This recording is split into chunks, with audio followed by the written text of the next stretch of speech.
Non somos un partido reciente, non temos escasamente 2 anos. Se vamos á primeira Asamblea Nacional, nin tan siquiera temos 2 anos, non?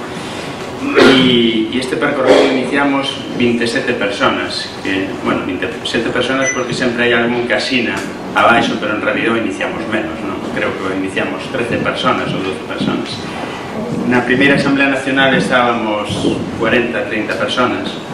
Na conferencia política de hai un ano estábamos máis ou menos 50 personas e eu creo que hoxe que hai inscritas 100 personas tamén demostra a propia evolución rápida que o Espacio Socialista tuvo neste ano e medio, e felicitarnos porque creo que sin a participación de todos e todas, cada un desde o seu moito ou pouco compromiso, non? Porque creo que é bo tomar nota de o que un día nos propuso o noso sabio galego, San Facal, que nos dixo montado un partido a carta, non? Un partido que teña as portas para entrar e para salir, non para salir para as empresas multinacionales da administración da enerxía, non? Sino para salir e entrar da casa e da rúa cando se queira, non?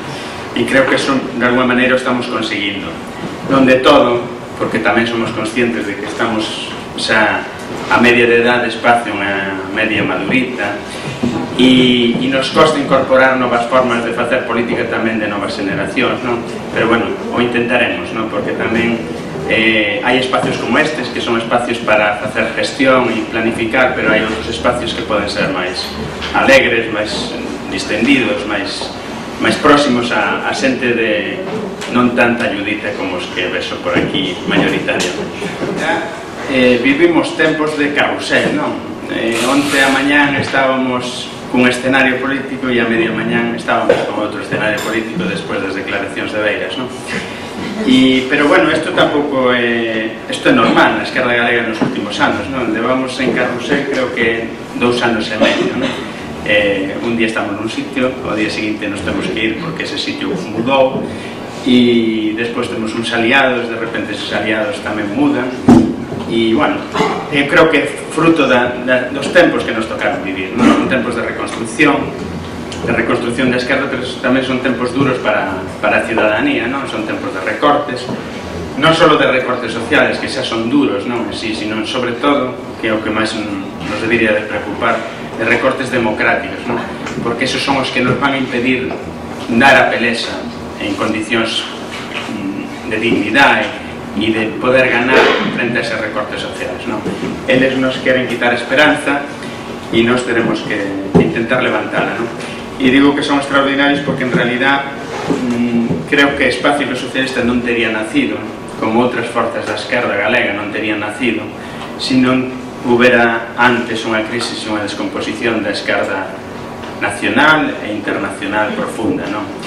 É verdad que todo ten moito que ver ca globalización, ca caída do muro, ca crisis da socialdemocracia, con todas estas cousas que falamos. Eu a veces fago chiste e digo que a esquerda está en crisis desde hai 150 anos, desde o programa de Gota, non? E é verdad, hubo mentes lúcidas que a veces aproveitaron coyunturas e fixeron revolucións, pero en realidad creo que a crisis en términos teóricos está en crisis desde hai 150 anos.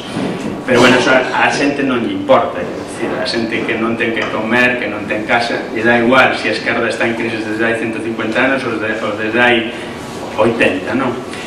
Pero sí que é verdad, e non como un aspecto justificativo, sino un aspecto da realidade, que a crisis da esquerda nos obliga a repensala no teórico, a repensala no seu comportamento cotidiano tamén e nas súas alternativas, non? Nos, cando nacimos, tuvo a brillante idea Manolo Dios de decir nunha roda de prensa, digo, brillante porque era verdad, que éramos un partido con data de caducidade. E así o pensábamos naquele momento, non? Porque todo parecía indicar que non simplemente éramos a reserva, unha das reservas activas para a reconstrucción da esquerda galega. E, por lo tanto, naquela primeira Asamblea Nacional fomos tan optimistas a vontade, diríamos, que nin tan siquiera estructuramos uns estatutos con organizacións territoriais, porque dicíamos, para que vamos a estructurar territorialmente, se a nos o que nos importa son as ideas que vamos a aportar como noso caudal a un proxecto común que se va a configurar como un partido de novo tipo na esquerda galega. Bueno, digo que éramos pecado moi optimista porque en realidad o resto da esquerda non estaba en esa clave, non? Nacimos, ademais, porque, e o decíamos naquel momento, fundamentalmente por tres cousas. Primeiro, porque entendíamos que en Galicia as novas asendas que están na esquerda europea, na esquerda global, aquí non as defendía nadie, as asendas da radicalidade democrática, da sustentabilidade ecolóxica, do feminismo, do pacifismo, sobre todo do pacifismo, porque convén recordar últimamente, e isto decía Manolo, non? Que necesariamente críticos, pero necesariamente educados e propositivos, non? E todas esas sendas as botábamos en falta, non? E se botan en falta ainda, non? Tamén nacíamos porque entendíamos que a vella esquerda tiña unhas relacións tóxicas coa sociedade civil. É dicir, durante moito tempo a vella esquerda, e agora esa vella esquerda, incluso algunha que denomino novísima vella esquerda, porque son proxectos novos pero se comportan como vellos, entenderon que a sociedade civil era simplemente unha correa de transmisión para trasladar a eles as decisións que nun comité central ou nun comité de notables se tomaban previamente, porque eran os chamados a dirixir a xente a non se sabe onde, non? Normalmente ao abismo. E esas relacións chegaron hasta tal punto, se foron deteriorando hasta tal punto que ao final cada partido tiña o seu sindicato obreiro, o seu sindicato labrego, as súas asociacións de veciños, os seus sindicatos, os seus grupos ecologistas, as súas ONGs, todo. É dicir, ao final o partido era todo, non? Tú entrabas no partido e recibías 10 carnés, do grupo ecologista, do grupo de solidaridade, do grupo do sindicato, tal. E isto sigue funcionando así, lamentablemente, non é, seguramente teñades consciencia de que en moitas das nosas vilas non existe unha federación de veciños, existen 2 ou 3, porque hai 2 ou 3 partidos na corporación, e existen 2 ou 3 ONGs de solidaridade porque existen 2 ou 3 partidos, e existen 2 ou 3 grupos ecologistas non porque hai unha diferencia entre eles, sino porque existen 2 ou 3 partidos. E isto chega hasta tal punto, outro día poñía unha anécdota que non vou dicir o sitio porque non é o caso, que nunha reunión dunha asociación cultural unha persona de Espacio Ecosocialista votou o que ela consideraba votar, obviamente, como cidadana libre que participa dunha asociación, e ao día seguinte alguén de outro partido nos veu a dicir por que Espacio Ecosocialista votou tal cousa. Pois non, Espacio Ecosocialista non votou nada porque nas súas reunións non trata de temas alleos. Isto quere dicir que os outros pensan así, senón non se mosquearían con esta cuestión, non? Entón isto sigue aí, non? As novas relacións que a sociedade non mudaron a bella política e vai costar, e este era o segundo aspecto polo que nós tamén entendíamos que debíamos de nacer. E nacimos por un terceiro aspecto que creo que vou recordar, que era o da cooperación política, non? Nós sempre dixemos que a esquerda lle sobraba leninismo no mal sentido da palabra, non nas ideas coyunturales que Lenin pudo aportar á súa revolución concreta, sino nas categorías que se fixeron dele. Eu diría as categorías e as caricaturas que se fixeron do seu pensamento. E sobraba leninismo, satirixismo neste sentido, pero tamén sobraba Guerra Fría, non? E creo que vivimos moito na esquerda da Guerra Fría, non? E isto vivimos en todo o proceso inicial do novo proxecto común, vendo como forzas que viñan do mesmo sitio, decir, en este caso do bloque, que conviviran 30 ou 40 anos xuntas, non eran capaces de poñerse de acordo en nada. E, bueno, é un pouco de locos, non? E isto é fruto tamén da cultura da Guerra Fría, non? Eu diría máis, é da cultura que ten que ver co que decía antes Manolo, da felicitación, pero da felicitación a outra, non? Este é un país onde non se reconocen os valores do aliado, é dicir, se alguén fai ben nós, perfecto, se algo fai ben o da Lau, ainda que este ben, non vamos a reconocer, non vai a ser que estemos otorgando algún mérito. Outro día, non sei se vichedes nas redes, que un aliado noso salía na prensa porque dentro desta maraña de corrupción apestosa na que vivimos foi o único alcalde que devolveu os seus regalos, non? Os seus agasallos, os seus corruptelas. E nos extrañou que o seu partido non o reconocer e non o movera, non? A dirección do seu partido, non os seus militantes. E a mí non me costou poñer un Twitter dicindo que Espacio Ecosocialista estaría orgulloso de que esa persona militara con nós. E eu creo que iso ten que ver ca cooperación. Decidimos recorrer o camiño difícil. Eu creo que somos conscientes de eso, non? decidimos recorrer o camiño difícil porque nos facemos un análisis de tonalidades e estamos acostumbrados a vivir nun mundo de blancos e negros, non? E os análisis de tonalidades son bons para facer unha boa tesis doctoral, pero son malos para a política, porque normalmente neste mundo, ademais, que non reconoces aportacións, ao final te caen dos dous lados, non? Decía Manolo Crisanto, o pai de Antón Crisanto, o noso diputado de Ague, no seu tempo, que en política estar no medio é peor, non? Porque estás nunha trincheira que te caen por todas partes. Bueno, nós estamos temos espalda para aguantar eso, non? Pero é verdad que é un camiño difícil e debemos ser conscientes do camiño difícil. E moitas veces, cando todo este proceso de alianzas ca bella esquerda, ca novísima bella esquerda tamén, tuvemos que encetar, a veces había certas frustracións, porque traballar ca bella esquerda é moi complicado, e traballar ca bella esquerda que ven do vientre do lobo é máis complicado todavía, por o digo. E decíamos, bueno, apelemos a Sacristán. Sacristán decía, isto non se gana en maiorías e minorías, isto se vai ganando cando vayamos calando as nosas ideas, a nova forma de actuar nas outras forzas políticas tamén na sociedade, non? Nós sempre dixemos que hai tres eixos e que os tres eixos que configuran a sociedade debemos de traballalos equilibradamente, é dicir, non sabendo cal é o prioritario, é dicir, sabendo que o eixo esquerda-dereita é un eixo central que genera contradicións que hai que resolver, pero sin denostar os outros dos eixos igual de importantes e dialécticamente relacionados. Porque se só atendéramos ao eixo esquerda-dereita, só, única e exclusivamente, seríamos unha esquerda dogmática. Pensamos que todo resolve onde estás ubicado, se na esquerda, na dereita, máis a esquerda, máis a dereita. Se só atendéramos ao eixo nacional, que é o segundo eixo para nós clave, digo segundo nesta correlación que estou facendo, non a segundo da importancia, non? E non atendéramos ao eixo anterior, é dicir, o da esquerda, a dereita, o social, acabaremos sendo meramente un proxecto nacionalista de carácter esencialista que oculta as contradicións que existen na sociedade en función dun país que moitas veces non se sabe cal é, non? Porque non existe, é dicir, é un país idealizado que non existe, non? Pero se atenderemos ao da esquerda, ao social e ao nacional, pero non atenderemos fundamentalmente ao terceiro, igual de importante que o eixo democrático, os da baixo contra os da arriba, pois acabaríamos tendo tamén unha caricatura, que é o que tuvo durante moitos anos a esquerda, e non entender que as cousas tamén se moven en ese plano, no plano da resistencia e da batalla desde os da baixo, que sin ter ideoloxía clara están combatindo contra os da arriba.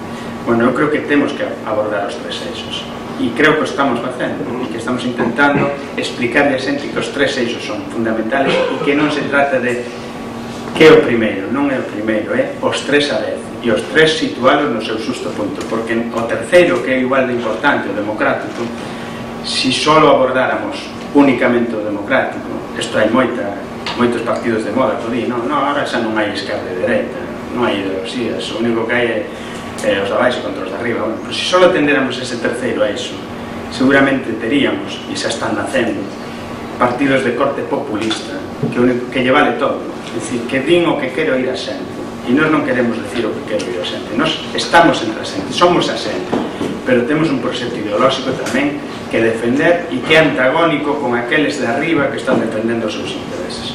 Por iso digo que é complexo, porque hai outros que se asentan solo nun eixo, no da esquerda, outros solo se asentan no eixo nacional e outros solo se asentan no eixo democrático. Seguramente lles vai ir mellor a corto plazo, pero nos vai ir a todos peor a largo plazo. E isto que debemos de abordar, non?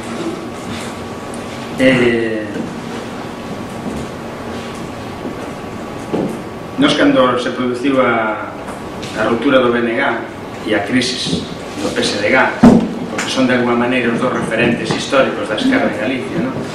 Nos últimos tempos, e toda esa xente empezou a salir do BNG en busca de novos espacios. Decíamos dúas cousas, e eu creo que tiñamos moita razón. Primeiro, decíamos que a crisis non era metodolóxica, é dicir, non era solo de funcionamento.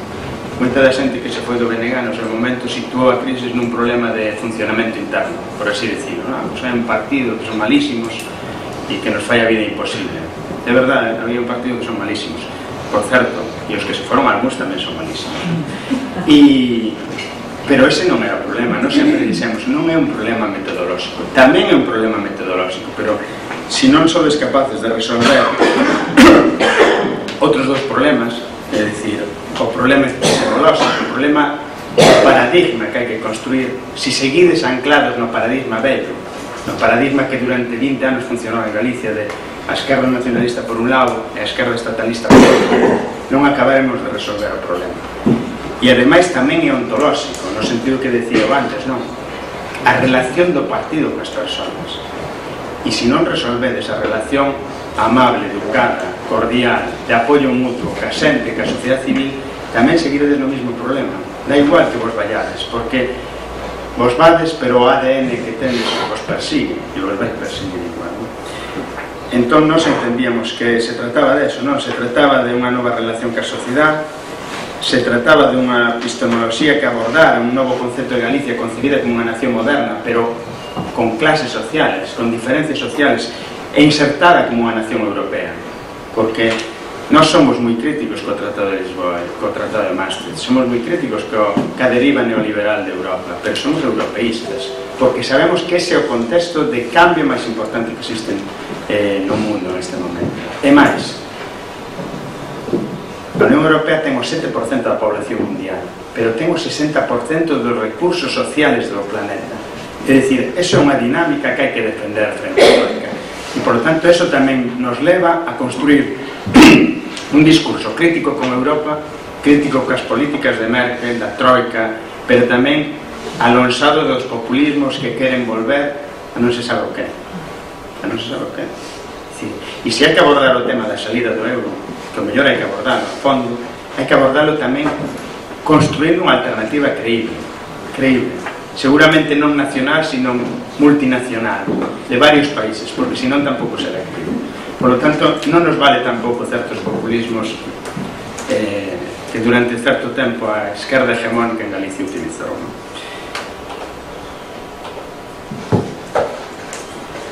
E ten que ver tamén, e acabo un pouco a introducción e despois dous dúas pinceladas e remato, porque xa digo, informe, algúns, creo que todos o tendes, todas e todos o tendes hai días na casa, pero se non tamén un pouco usades, porque creo que é un documento que vale a pena leer con calma. Nos decíamos tamén que había un problema xeneracional.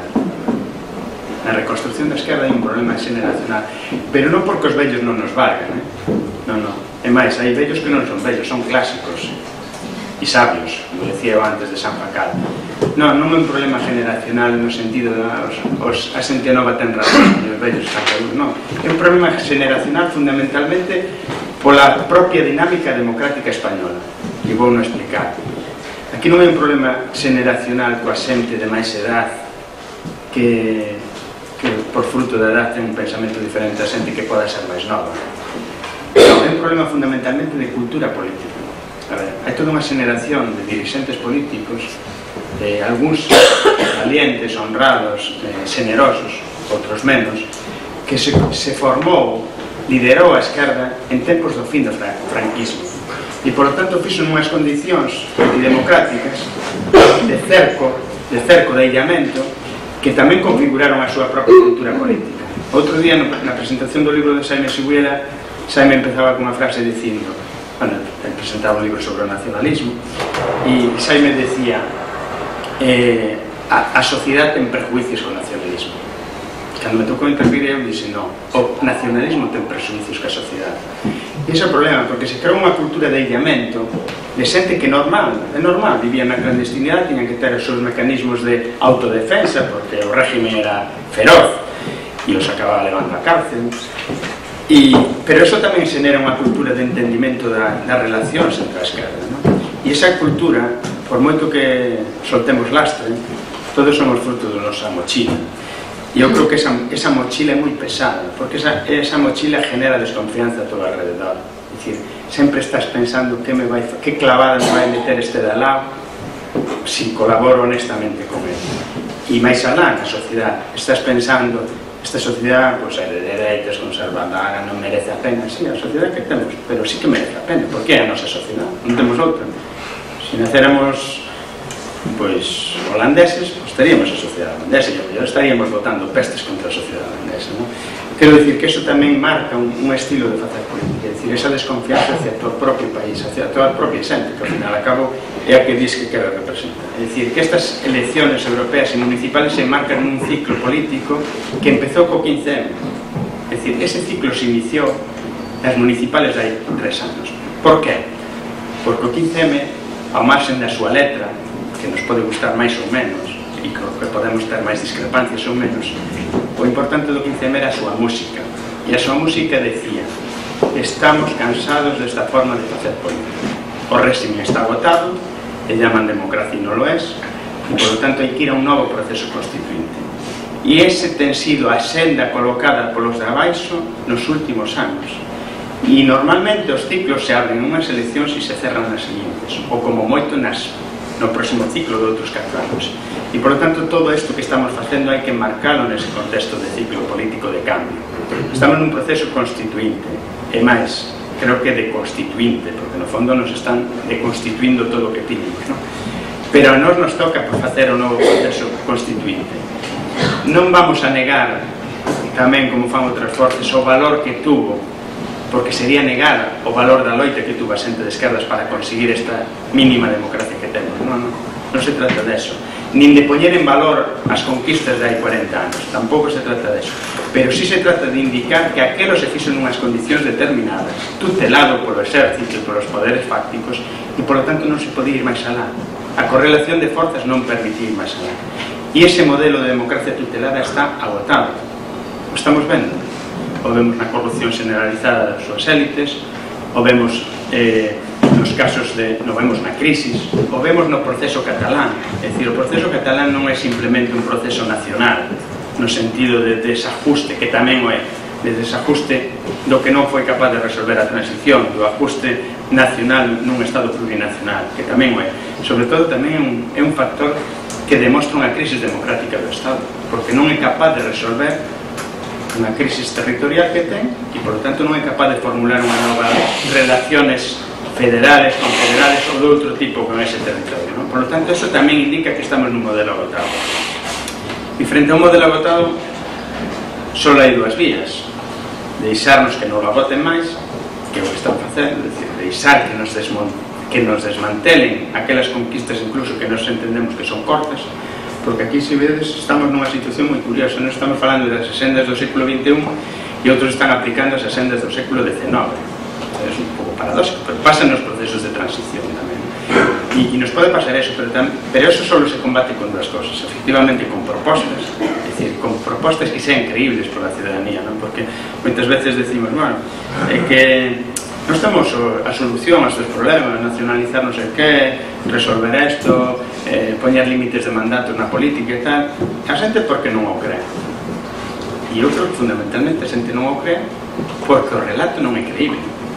Porque nós solamente aplicamos ao final propostas concretas, de aplicación concreta, pero desenmarcadas dunha alternativa creíble, porque non hai unha unidade suficiente para ser hexemónicos e ser alternativa creíble, e porque ademais o facemos a defensiva, é dicir, o facemos sempre contra alguén. Ahora hai que facer isto porque o PP vai recortar isto. Non somos capaces de sacar as nosas propias asendas, sempre vamos ao remolque das asendas dos outros, e isto que nos impide tamén avanzar. Decíamos nas autonómicas, decía Ague nas autonómicas, decía o seu portavoz, o seu candidato a presidente da Xunta nas autonómicas, que estábamos nunha situación de emerxencia. Estábamos nunha situación, e seguimos nunha situación de emerxencia. Creo que estamos nunha situación de emerxencia peor a que hai un ano, e polo tanto, o que valía para un ano debería valer para ahora, non?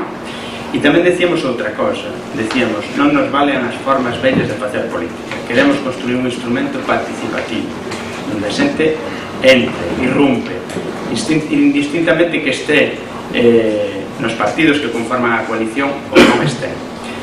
Bueno, lamentablemente para algúns, afortunadamente para nós, a xente creou ese discurso e votou ese discurso e dixo, bueno, sí, é verdad, necesitamos unidade e necesitamos renovación da esquerda. e votou masivamente esa opción. Estaba a punto de convertirse na terceira opción política galega e nas últimas enquisas estar a punto de dar o sorpaso, incluso convertirse na primeira opción política galega alternativa. Non nos vale decir que os acordos en aquel momento eran solamente para presentarnos a unhas eleccións autonómicas. Non nos vale. Por que non nos vale? Porque, primeiro, polo que dixemos, pero segundo, porque a política non é unha foto fixa. Claro, tú sacas un diputado ou dos e dis, no, isto era un ensayo, fracasou, e agora vamos a reconducir isto hacia outra cousa. Porque a xente te colocou como alternativa de goberno. Te dis, ustedes teñen que encabezar a alternativa plural ao goberno do PP. E, por lo tanto, a foto fixa xa non existe. A foto de novembro do ano pasado non é a mesma que a que temos hoxe. E, por lo tanto, hoxe temos que abordar as cousas como que somos. Ou como que a xente di que quere que seamos. É dicir, a alternativa á dereita. Este ano e medio ten sido, nese sentido, demoledor. Demoledor porque unha boa parte desa coalición non creía na coalición. E o que se dedicou foi a poñer pedras no camiño para que esa coalición non se acabara de sentar. Secuestróuna no Parlamento, non quiso que salira á rúa como coalición e non quiso que se vertebrara. Hasta o punto que sabedes que nós chegamos no momento e dixemos que non íbamos a participar máis nas coordinadoras nacionales desa coalición, porque entendíamos que era un instrumento de frenada en vez de constructivo. E creo que eso e algunhas outras cosas fixeron que os medios de comunicación e a sociedade empezara a poñer o foco onde estaba, que non estaba en Ague, estaba nunha das partes de Ague, que non quería construir esa coalición.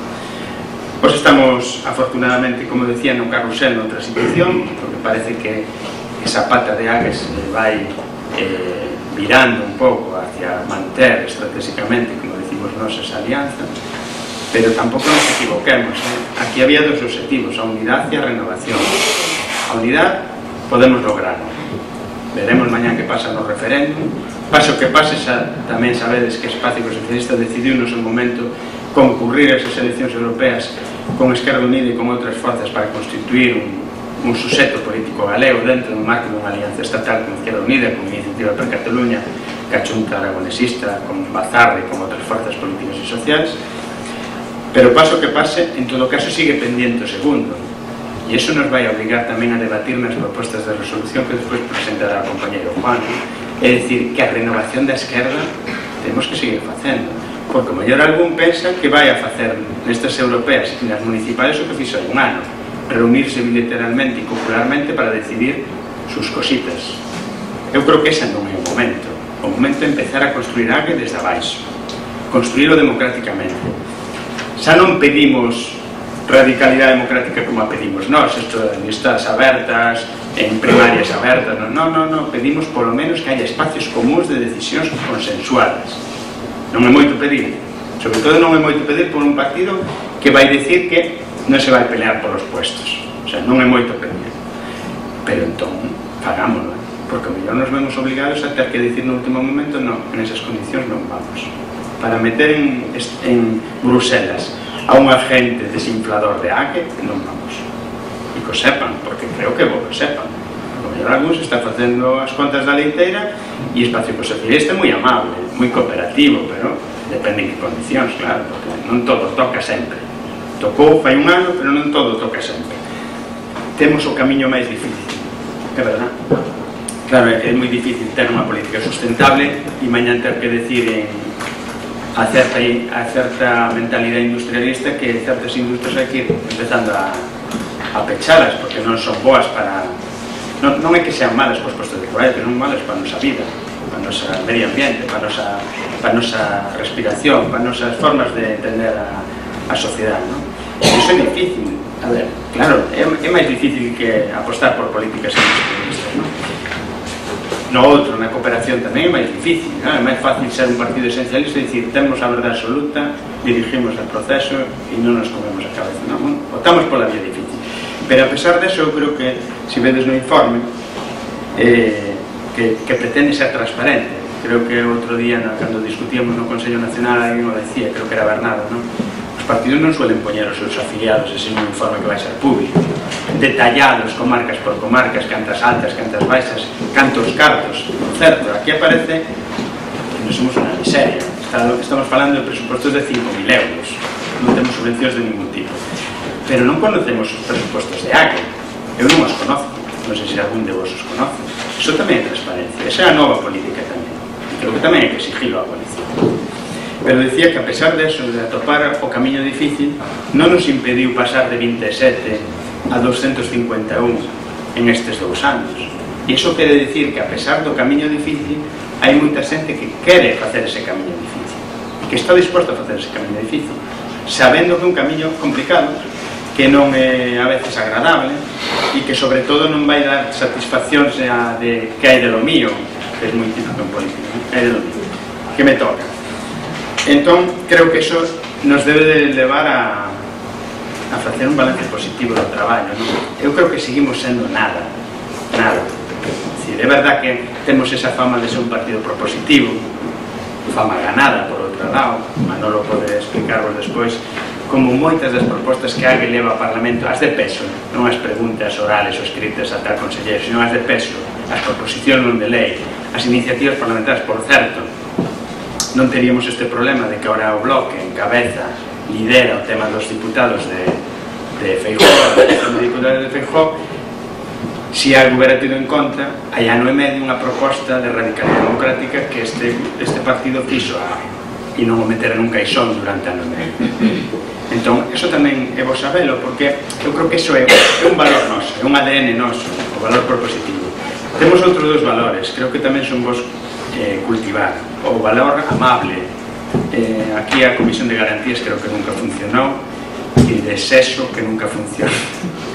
Pero, bueno, vemos que en outros sitios non hai un valor tan amable, é dicir, máis ben convulso, non? E temos un terceiro aspecto que eu creo que é ese da cooperación política, non? O valor de querer entendernos con todo o mundo. E nese valor creo que hai que preservalo. Esos son ADNs nosos. É dicir, eu sei como funcionan as organizacións. A ver, as organizacións tamén a medida que van crecendo normalmente van mudando para ben e para mal. Pero eu creo que temos a noso favor, porque tamén vimos dun período moi de crecimento, como acabamos de ver, pero tamén convulso, onde tuvemos que tomar decisións duras como salirnos de Compromiso por Galicia e entrar en AGE, difíciles, que as tomamos casi por consenso. A salirnos por compromiso por consenso e entrar en AGE con voto en contra, ¿no? E creo que eso se fixo porque ese ADN está xa inoculado na nosa organización e por lo tanto é moi difícil que eso se cambie, porque normalmente cando algo ven externo a un ADN xa construído, xa o propio corpo repele, non? Xa crea as súas propias defensas, é verdad, pero bueno, nunca deberíamos de perder de vista ese ADN, non? E hai un ADN que a mí me preocupa máis, e con eso vou acabando, que é o ADN da transversalidade. E nós somos como unha pequena AGE ou unha pequena Sirisa en pequeno, un tubo de ensayo.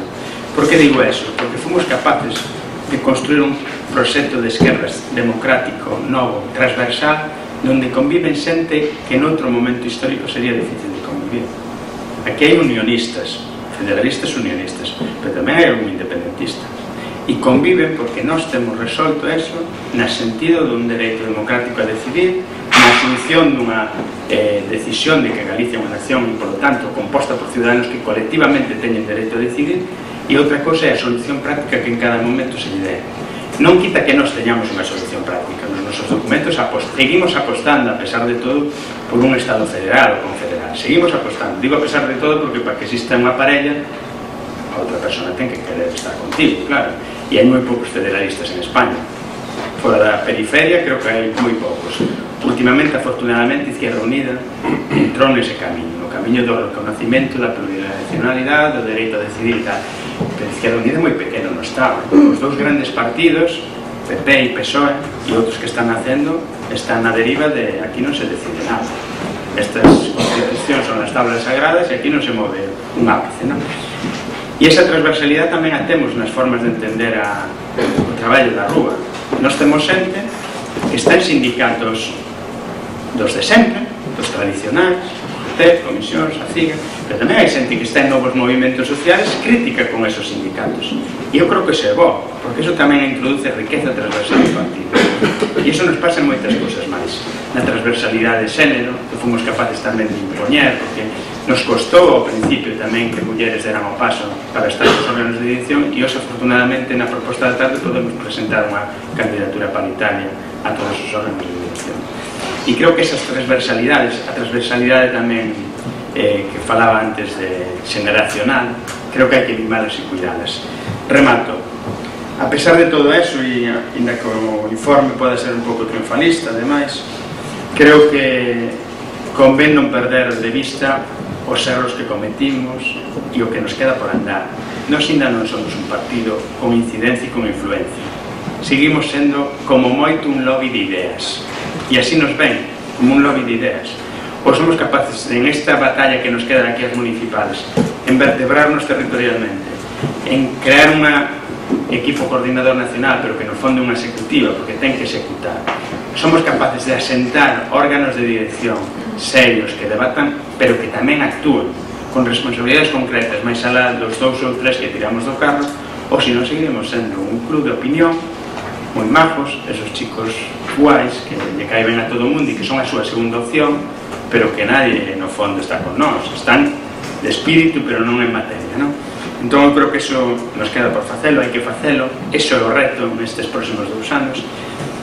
E concluyo, creo que é un reto que se somos inteligentes o podemos facer sin abandonar o noso ADN, que de eso se trata, ¿no? Gracias.